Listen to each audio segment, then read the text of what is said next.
Well, folks, welcome to one more edition of Politics and Right. I'm Egberto Willis, your host. Thank you so kindly for being a part of the show. We are going to have a great show for you today. Hey, man, this was what I call a lightning put together. You see, I knew that Bobby was out there in Oregon doing some, both Oregon and Washington, doing some food distribution and working the lines and trying to find people who were without, et cetera, et cetera.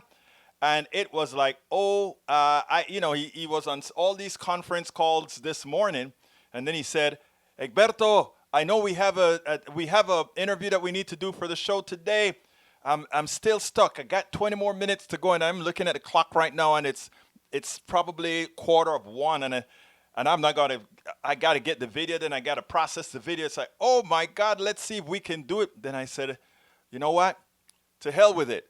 We are going to get it done. And I got it done within, 2 minutes before the show is when the last processing ended. 2 minutes before the show. I am so excited that we were able to get this in. Brige, MCP, welcome aboard, welcome aboard.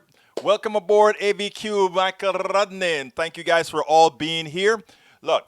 The title of the show today is, and let me go ahead and put that on the screen. Let me put that out right now. The title of the show is, come on, Egberto, let's go. All right, the title of the show, The Depression Will Not Be Televised. This community activist doing what Trump admin won't. What Trump admin won't. I talk about the depression not being televised. We must, however, cover it. Change only comes with an informed population. We can get out, we can get our egalitarian society if Americans see what can happen to anyone. You see, right now, I would say, I'm not sure what unemployment is, but let's say the real unemployment is about 30% right now. Let's just make that assumption. If the unemployment is about 30%, that means 70% of the people are doing fine. And that's not only that. When you have unemployment as high as 30%, that means also that those of you who are employed, start getting a lot of things at a discount. This pandemic has a dual effect, right? Certain kinds of foods you're going to pay a little bit more for, etc. But a lot of services that people are hungry for work and people want to get things done, you're going to get at a discount. So those people who are lucky enough to be able to be employed right now, they're doing just fine. But 30% of the people they're suffering. I mean, suffering dearly. And it probably is going to get a bit worse before it gets better. But, folks, one of the things is the same thing that happens with healthcare. People, most of the times, you are healthy. I would say that probably 95% or more of the times, people are fairly healthy, not in need of a doctor, need of anything. So when you have activists like myself or Bobby Rodrigo or Daniel or all these other guys come up and say, we want to go ahead and we want to go ahead and be able to, we don't care about health insurance right now. We don't care. We don't want to talk about it. We're kind of happy the way we are right now because most people are not in the state of crisis.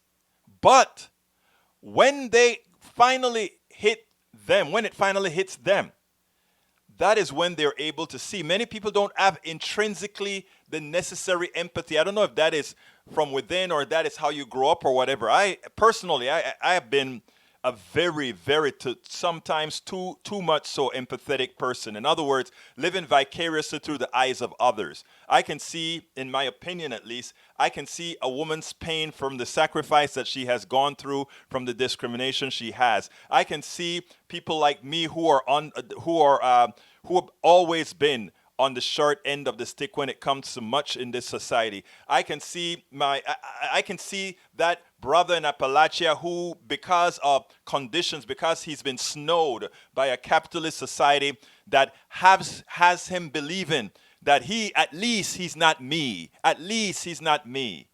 So he will tolerate the injury that comes from having a society like that. Empathy. Well, COVID is going to give a lot of people a lot of empathy because if you have 30% of the people doing horrendously badly, then what happens is it turns out that suddenly it hits closer to home because it's your mama, your daddy, your cousin, your aunt, somebody that is relatively close to you, a good that is going to go through those hard times. And that is what I am hoping. I say that depression will not be televised, and it's the truth. The plutocracy doesn't want you to see how bad things are, how bad things are going to get, and how the people who are being afflicted right now look. You see, if we can keep in the minds of people that the only people really dying of the people not dying, the people that are dying of COVID are the ones that don't really matter all that much as you do. If we can get there, if we can keep that in people's minds, if we can show them, and if we can keep those stats out that, hey, most of the people that are dying are, black folk, Latino, no, and you've already trained society to think less of those people, then if it's going to cost your society something to make things better, you're going to start thinking twice. Well, you're going to create all kinds of justifiable justifications to do that. And you see, that is what's happening right now, right? What's happening right now is the urgency isn't there because the way the media is portraying what's occurring with the coronavirus is that it's affecting a lot of people.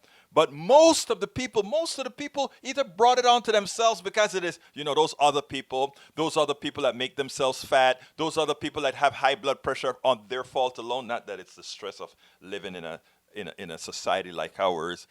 All those things you hear, right? Not that it's a lot. You hear these things and you don't internalize it. But if it's televised, and you see the people that Bobby Rodrigo is seeing in Oregon, in Lyle, Washington, people that could just as well be you.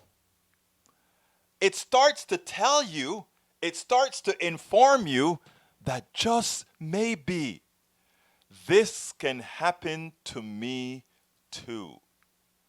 And that is why I say, while the depression will not be fully televised on MSNBC, even though I saw them do a good thing showing the food drive in LA, but these are food drives occurring in Houston, LA, San Antonio, El Paso, New York, everywhere, because people are hurting, and that is what's happening. We are not in a recession. We are in a depression. We are in a depression. The only difference now is, I don't know if you remember this, if you watch my show frequently, I talk about capitalism being the new form of slavery. Actually, it's not really well said, because there has always been capitalism, but overt slavery is how it turned in the past. But I've always learned how to make things antiseptic, how to make things more palatable. So whereas in the 20s, 20, 29, 30, 31, 32, 33, in those years, you saw unkept people going to the food kitchen looking scrawny and ill put together, because we had then absolutely no social services. Now it looks different. People are driving up to these food banks in cars, some of them nice cars, because remember, the magic of giving you the feeling that you have money, the magic of making you believe you are somebody, is to give you a lot of credit. So you can have a lot of stuff, but it ain't yours. You're paying for it for the rest of your life, because you're paying for it, plus you're paying the interest on it. We have a paradigm in our world today that really hides what's really happening to us all. And what I try to get across to people is we can change this. And COVID-19 gives us that opportunity to change this. We can really have that egalitarian society that we want. We can actually get that society that works hand in hand with us, that give us the services that we need so that we can do the things that we want to do, both through work and otherwise. But we have to be there. We have to be ready. We have to hold the bulls by the horn. We have to start getting smart. We can't simply buy the crap that they're telling us. And that's why I tell all my brothers and sisters that I'm honored to have listening to me right now. I'm honored that you're listening to me. Thank you. I thank you so kindly. But I need you to do more. Please, I ask you, if you're listening now, please share now. Say you found this guy. I don't necessarily agree with everything that he's saying, but I know his heart and I know what he's trying to do. I know he's trying to make something is wrong with America. Something is wrong. I know what it is. We know what it is. Too often, in as much as we know what it is, we think it is too much on us. But anyway, the way I want to start this is I want to show some of what Bobby has been seeing in Oregon, and then we'll do the interview that I did with him, the one that we had to like really get real quick to get it done, but we got it done. So let's go ahead and do that, and then I'll be back with you, brothers and sisters. Good morning, everybody. Bobby Rodrigo here. Walk for Change, We Do Better Relief, and of course, working underneath the Wave Northwest. That right there is Jonathan from the Black Food Sovereignty Coalition out here helping with us today.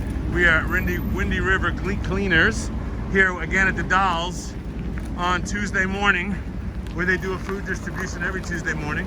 As you can see, we have Pacific Coast Fruit Company here and their boxes. A number of people. There's Nicole right there. Hello? Trust me, it's her. The mask, you never know. And as you can see, in this community, they have cars coming around as far as the eye can see. This is part of the food distribution that goes on here that we partnered with. And I wanted to have everybody check it out this morning, as we are going to do at least 1,000 pounds of fish. This is the lingcod right here. Let me show you one of the fillets, and then I'll show you what the recipe card looks like. So here's the lingcod. You can see marvelous piece of fish. And you can see there's the information on it. And then here's the information on the fisherman who caught it, as well as a recipe for that fish that people can use. That'll go in each bag, and 3 fillets go in each bag. And I will check back with you later. So we're getting ready to start our distribution here at the Dalles.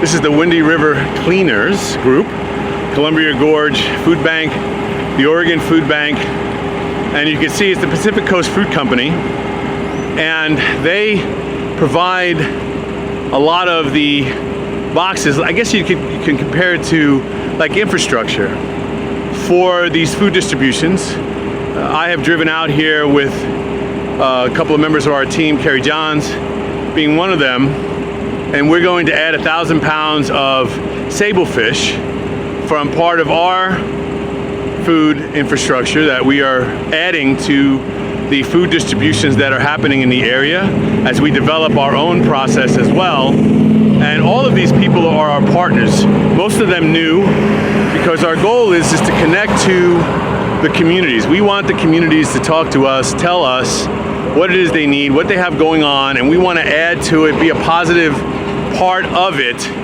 to expand what they're able to do by bringing commodities, and then also our own infrastructure and our own ideas once we learn whether or not they fit the communities that we're dealing with, any and all of them, and then just go from there. You know, this is basically a relief effort. We have COVID going on, we have an economic crisis going on so many levels, and this is just a team-oriented approach to solving some of the issues in our community on a long-term basis.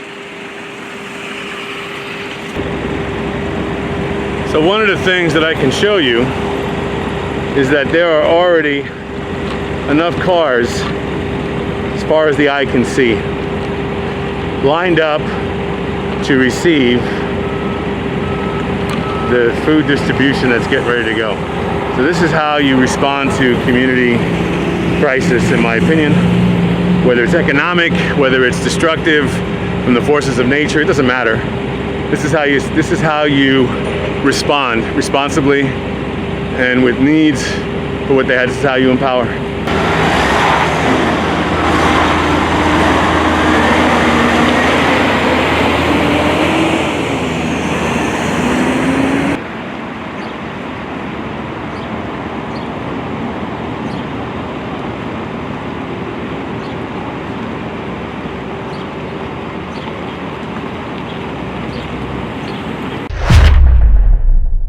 And folks, the video is much longer. I tell you what happens is those cars were lined up as far as the eye could see, going all the way up the mountain, long line of cars, and it just kept coming and coming and coming. I see there's a healthy discussion on the page right now about the contagion of COVID-19, how it got spread, who's spreading it, all that good stuff. We'll talk about that after we're done with this portion of the show. But it is important, folks, just for you to know. Let me just get involved real quickly.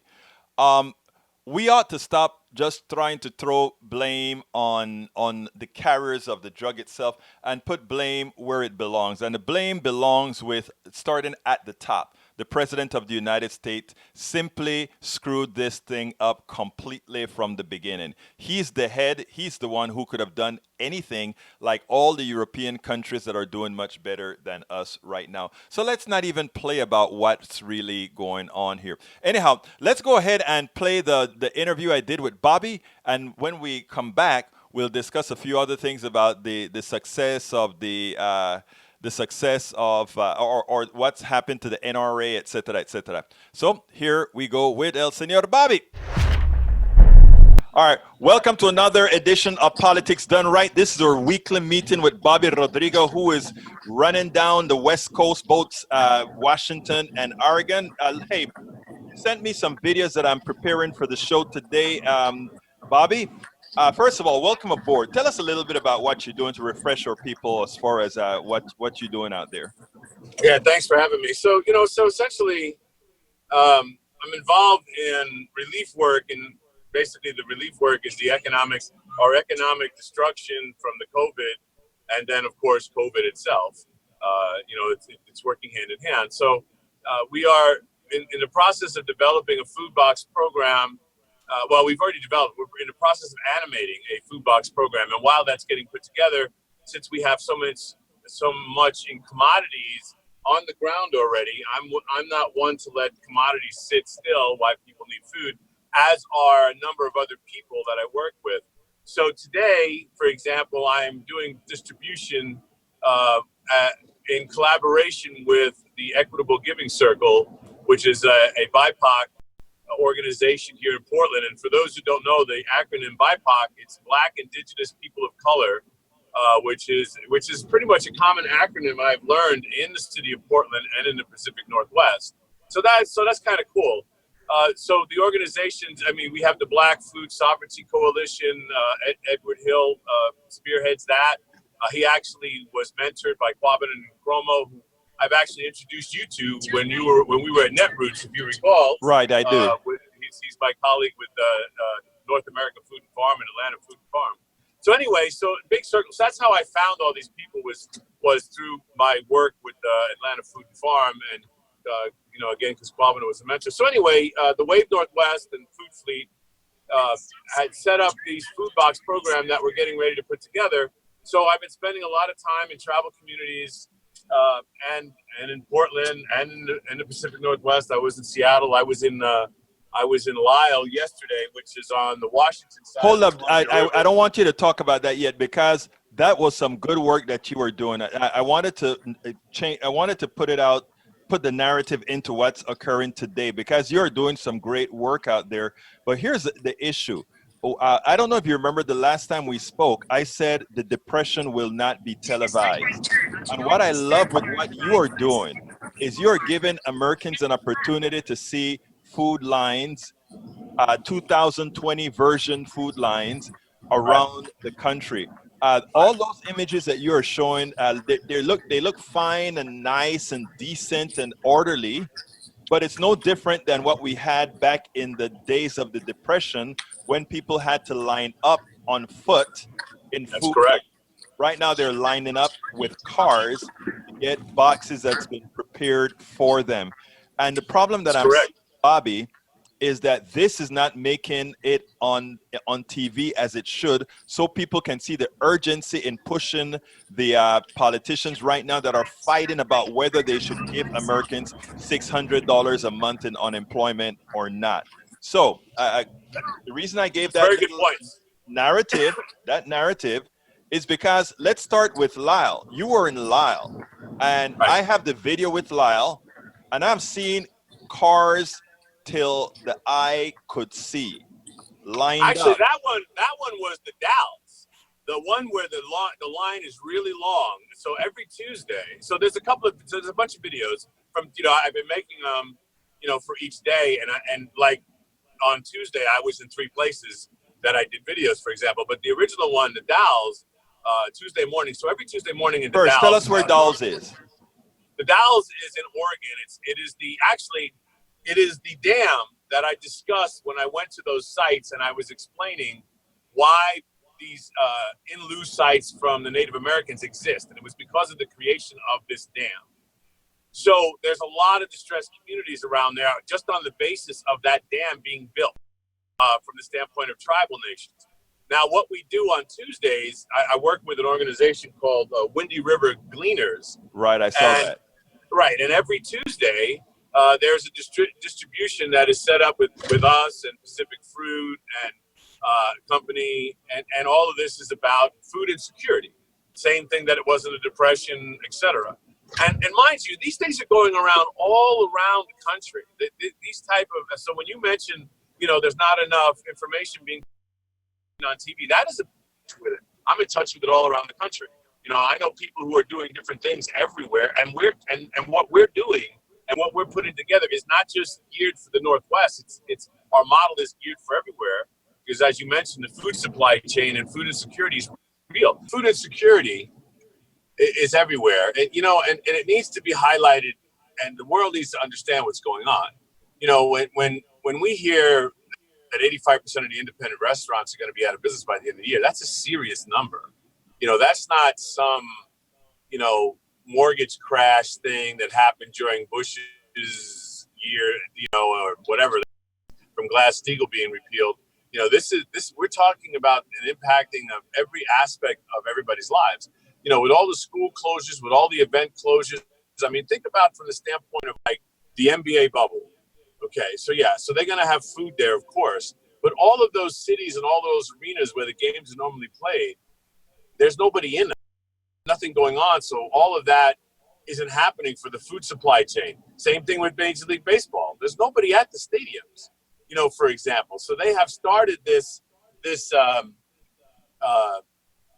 sports events, but they're not using the food supply chain like they were in the past. And of course, this has been going on, since February when everything shut down. I mean, the NBA shut down. What was it? February, right in the middle of February, whenever that one guy got tested, for example. And that's just one aspect of it. All the schools being closed, of course, and then everybody with the stay-at-home orders, all the mandated closures, the mandated no plan. All of the governments that we are dealing with, state, federal, local, doesn't matter. Nobody has a plan that is relevant to what do we do when it's over, or how do we go to the next step, or how are we going to deal with, because the difference is, like, I'm a liberty guy, and I don't look for the government for help, but this is a little different. The government is the one that's shutting everybody down. So they have to figure it out. They can't just say, okay, stay at home, have a mask. I think that is where we have some congruency right here, because I think that is important, because this is a virus that can go on its own throughout the country, irrespective of ideology, and government has to say to stop it in our country. These are the things we have to do, and we got to shut everything down. It is imperative that they pause and make everyone whole until, as you said, we get out of this. Now, some of the work. If you think about it, let's say in January, for example, our country is operating normally. Let's just do that for an example. The food supply chain will not be acting normally because it will be destroyed. It will have been destroyed. And, so we're talking about it at every level. I mean, if you think about, like, months ago when, you would go through a Walmart, for example, and you wouldn't see everything on the shelves, because, again, the supply and demand isn't there the way it normally is. And yet it's going to be, because people still have to eat. I mean, the bottom and farms still have to grow food, but if they're not able to send it out the way they normally will. I mean, right now, for example, there's an organization called Refed that's out there one of their models is food waste, and making making people understand that they're wasting good food. And if you I'll get with the program, they'll take it and distribute it, for example, in whatever model, whether it's to sell it, to cook it, or to give it away, whatever it is. But the food insecurity in this country already was a thing at X level, and then now it is at this level when it comes to what's going on. So a lot of these organizations are out there doing food box programs, to the homeless, to the veterans, to distressed communities, which of course, so I'm sorry. So the distressed communities are in this country are normally people of color, and indigenous, Black, people of color, brown, more often than not. Already existed, and then of course it's getting worse because they don't have any options. Food banks are doing the best that they can, and there is money being allocated on it, but the food security situation is serious. Christopher is getting in the truck with me, Alberto. Okay. He's from Equitable Giving Circle and the Black. Oh, you can speak Spanish to him too. He's Tell Christopher to put his face on. Let's say hi. He's complaining about the disaster of the truck. Hey, Christopher, put your face in the camera for 1 second. Un momento, por favor. Mira, ¿qué pasa, Christopher? Hola, ¿cómo estamos, coño? Luchando con la vida. ¿De dónde eres tú, eh? Yo de Los Ángeles, pero mis padres son de México. Oh, okay. Está bien eso, pues. Sí, sí, sí. Okay. ¿Qué hace? ¿Cómo le va este día? I just want to tell both of you, the work that you guys are doing out there is important work, making sure people are fed. That is one of the reasons we try to give all these things. Bobby, get in the picture as well, Bobby. I can't see you well. There you go. All right. We gotta do this. Where you at? Right here. Exactly. Yes. We won't spread love. Pero mira, hermano, that's what a real mom does. That's him said that. ¿Qué pasa, hermano? Estoy luchando, hombre. Estamos tratando de asegurarnos que este mensaje puede llegar a toda la gente, nada más no nada más de América, pero de todos lados. Centroamérica, Suramérica. Universal. Exactamente. Sí. So what we have to do is, Bobby has been explaining the food insecurity in this country, which I think Bobby can be considered one of the ambassadors to do that. Because what we see on network TV, like I was just taking a look at MSNBC right here, and what I saw was them, again, they were at a food line, which is something that I said I want to see more of, because they are in LA.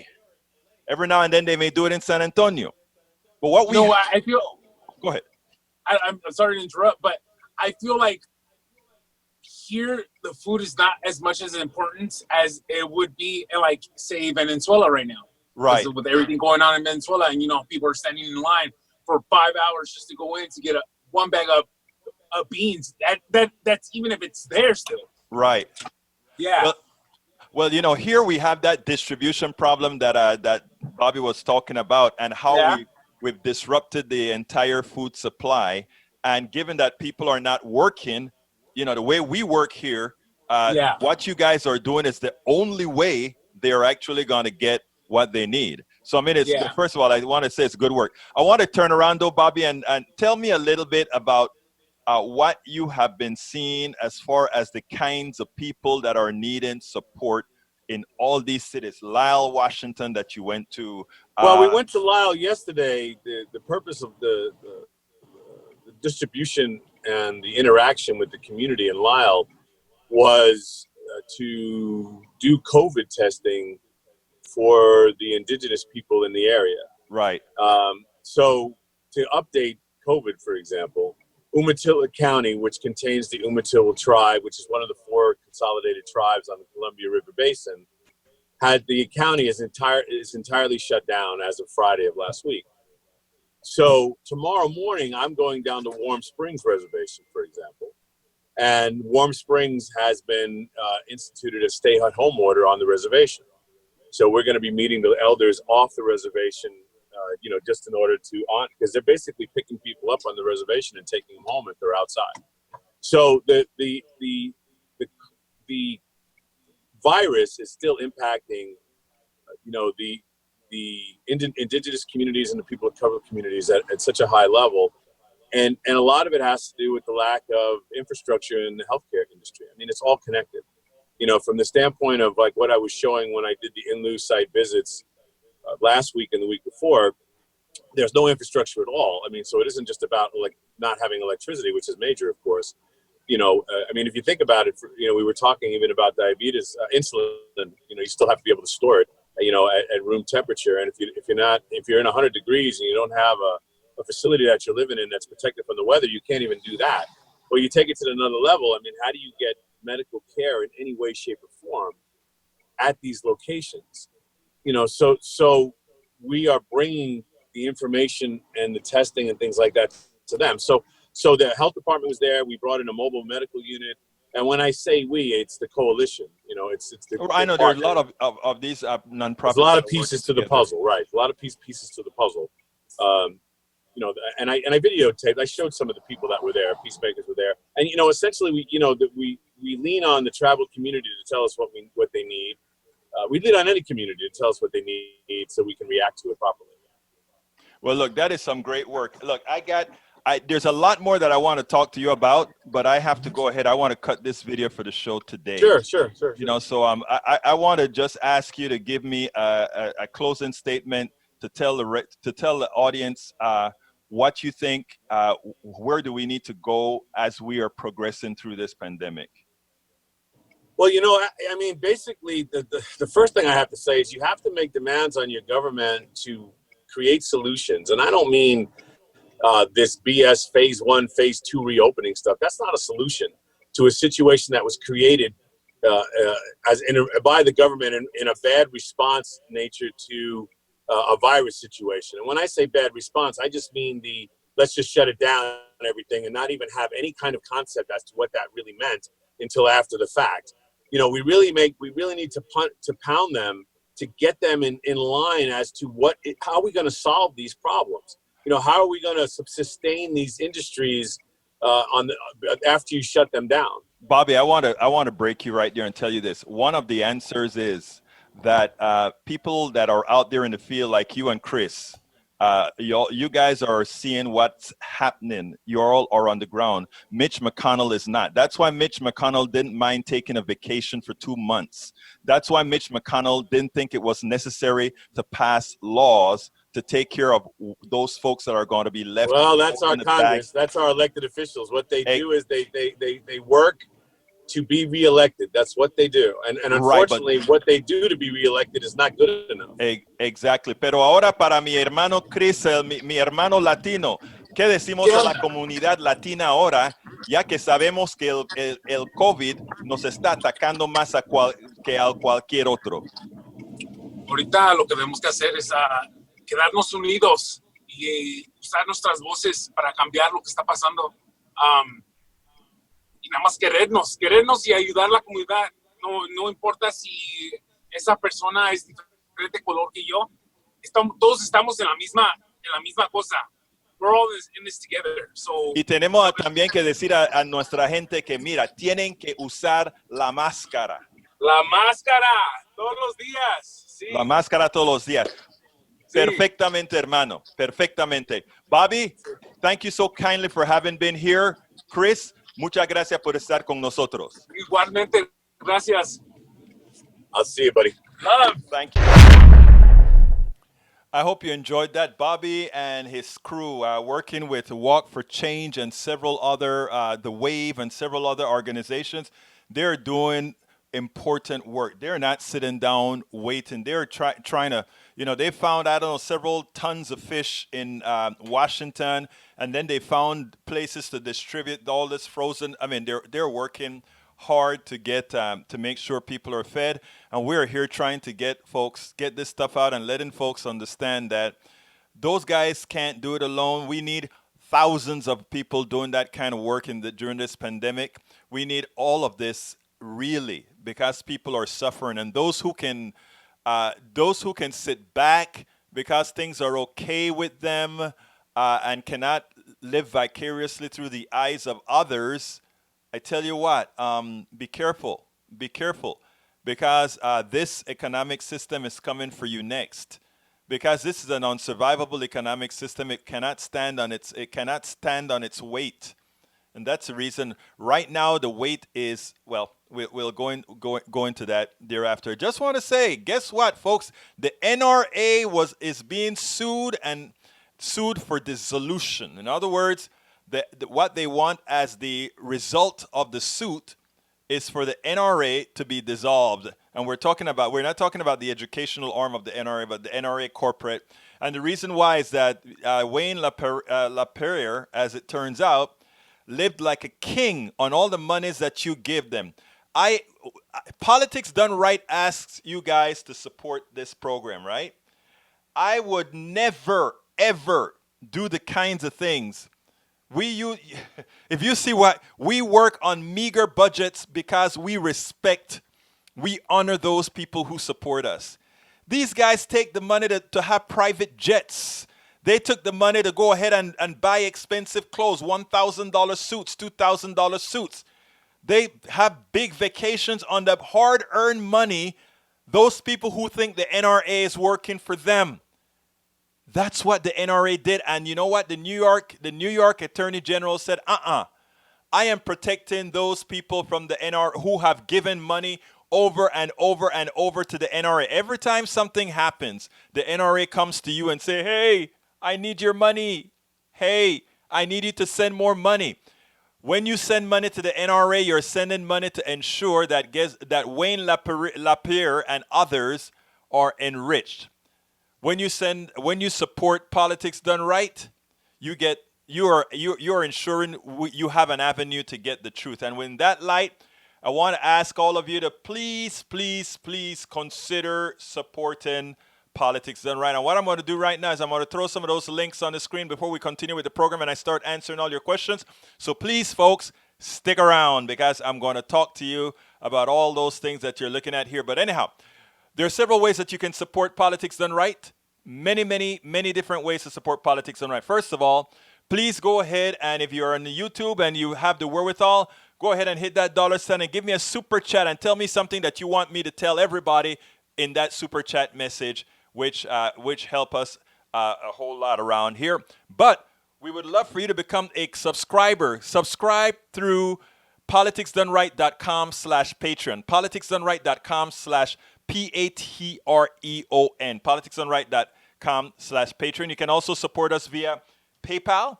To do that, it's just politicsdoneright.com/PayPal. Again, that is politicsdoneright.com/PayPal. You can also support us on Facebook, who just allowed us to start taking memberships. We only have meager memberships on Facebook. We need more on Facebook. So please, if you're so kind, those of you who can, try Facebook. No, a lot of people don't want to do Facebook. Try Facebook just to give me some more people in the Facebook group.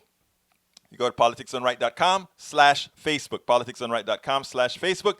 And of course, you can shop at our store. That is politicsdoneright.com/store, where you can get our cup that says Politics Done Right. We can get our cup that also has the squad. It also has a lot of things. And you can get our t-shirt. And guess who we have modeling one of our t-shirts today? Brother Rodnan. Check him out sporting that Politics Done Right independent media.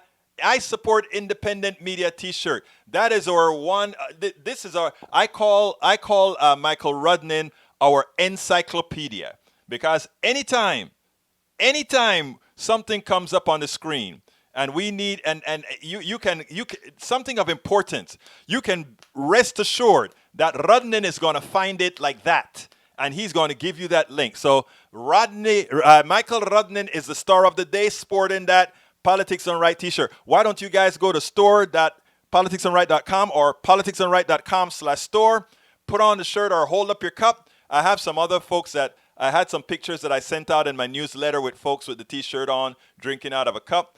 So please consider doing that. That is how we can continue doing what we do. I really appreciate all of you that are supporting us. You can see all the folks that are supporting us at our support page. And you know what I need to do? I need to show you guys where our support page is that has a list of everybody that is supporting Politics Done Right. You guys are just a wonderful, wonderful group of folks. So let me go ahead and show you guys our support page here.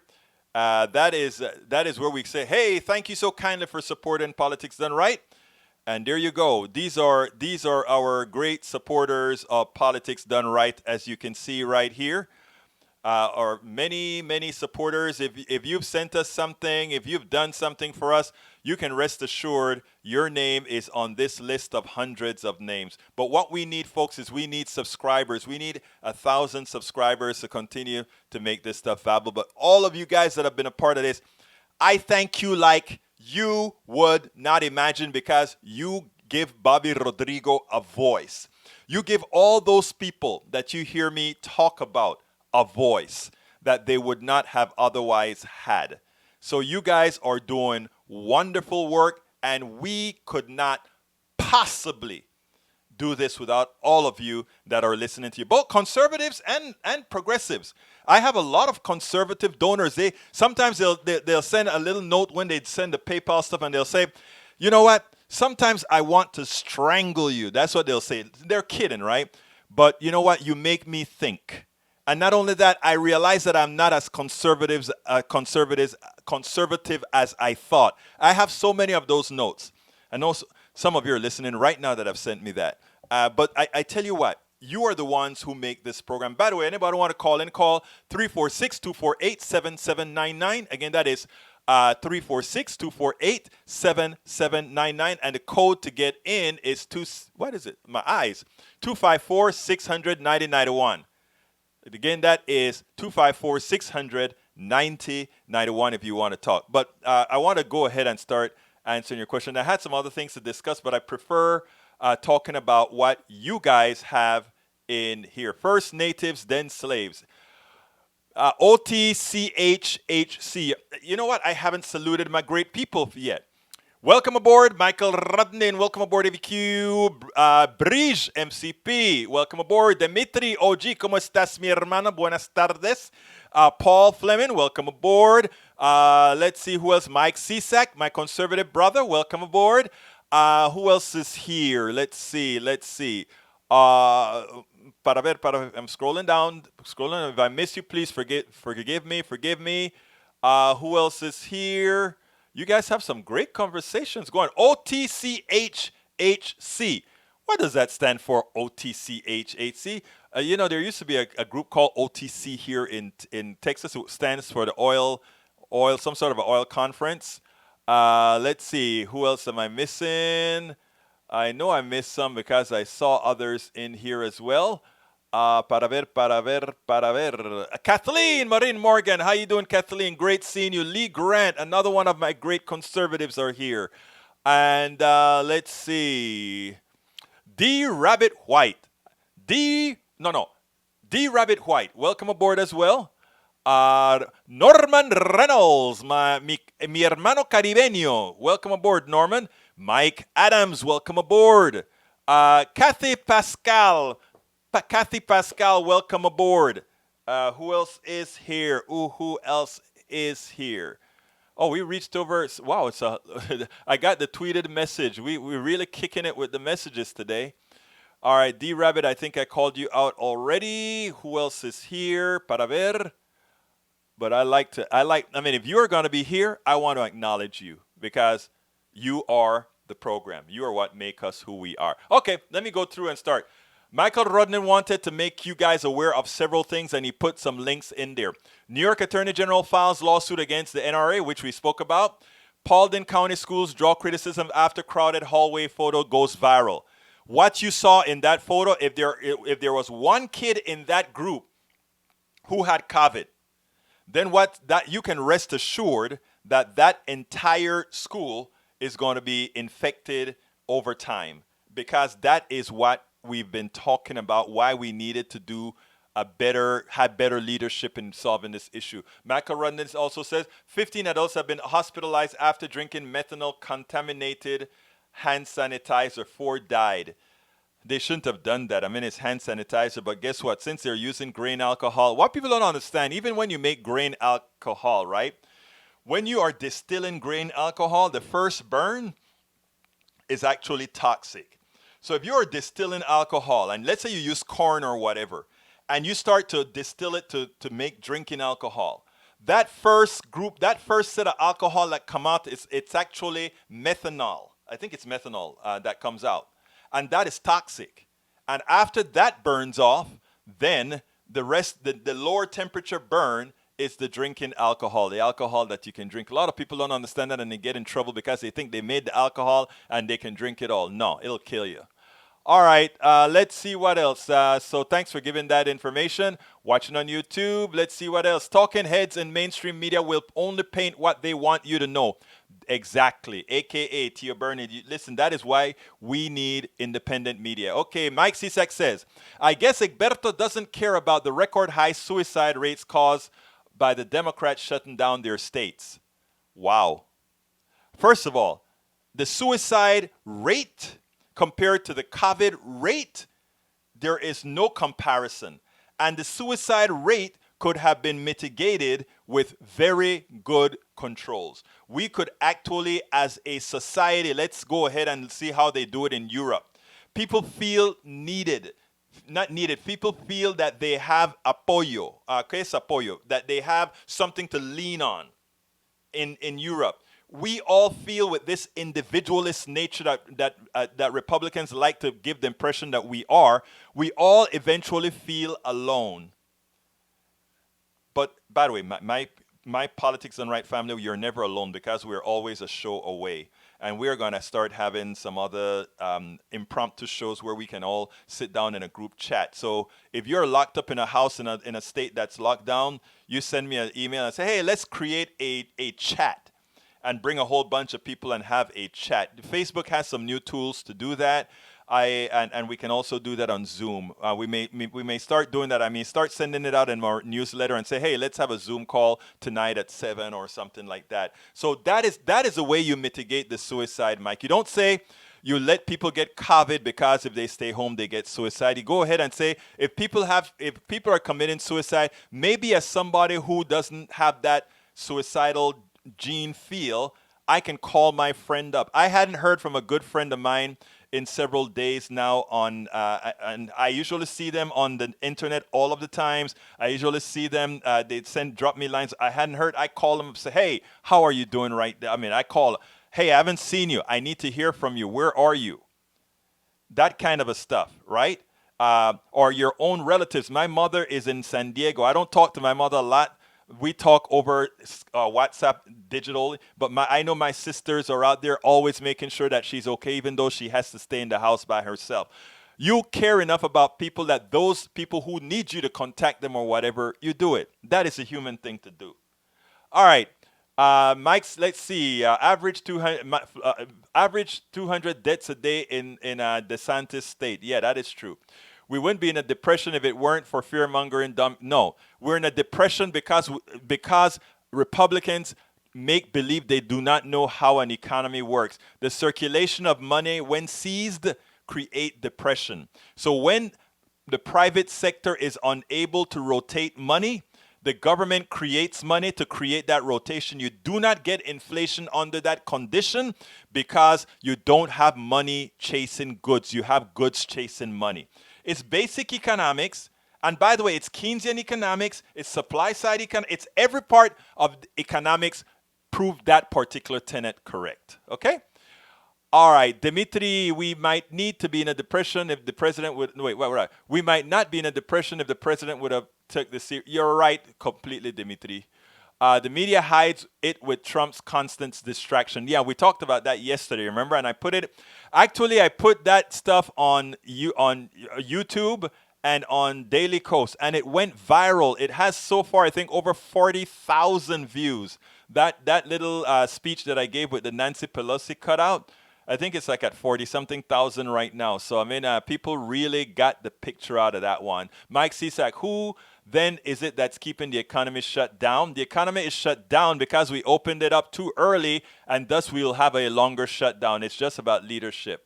LOL, let's see. Let me go down. California has 40 million people. Florida, 20 million people. California is run by a Democrat governor and run by a Republican governor. Yes, it's funny because how can by per capita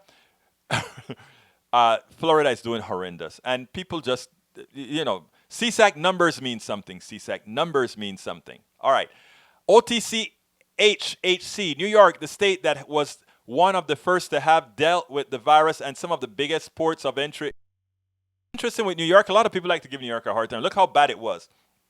Yeah, because they're an international city and that virus was rampant there. And they followed science and they went from being the utter worst to now being the best. But what is so disturbing is that states like Texas, Florida, and others won't learn from what was taught in New York. Why do you have to make the mistake? Well, New York didn't make a mistake. New York just didn't know. They didn't know the extent of the virus. Now we have an experience with New York. Follow what we've learned from New York. It's that simple. It's that simple. Michael Rudnin, trouble with coronavirus. People are contagious up to 2 weeks before they know they're sick. Thank you, Rudnin. That is why massive testing is so important. That wasn't widely known at the start of the pandemic, caused spread beyond the original port cities. Rudnin, intelligence. Thank you, brother. Thank you. All right, continuing we have, I'm disgusted by Trump trying to pin it on the governors when he's in charge of the country. This, a virus doesn't know borders. And if you have something that doesn't know borders, we cannot use state federalism, meaning each state has its own control in that regards. We have to use the federal government then. But again, these guys a lot of times forget how systems work. People like Egberto are trying to get the truth out while the GOP tries to spin the truth as fear-mongering.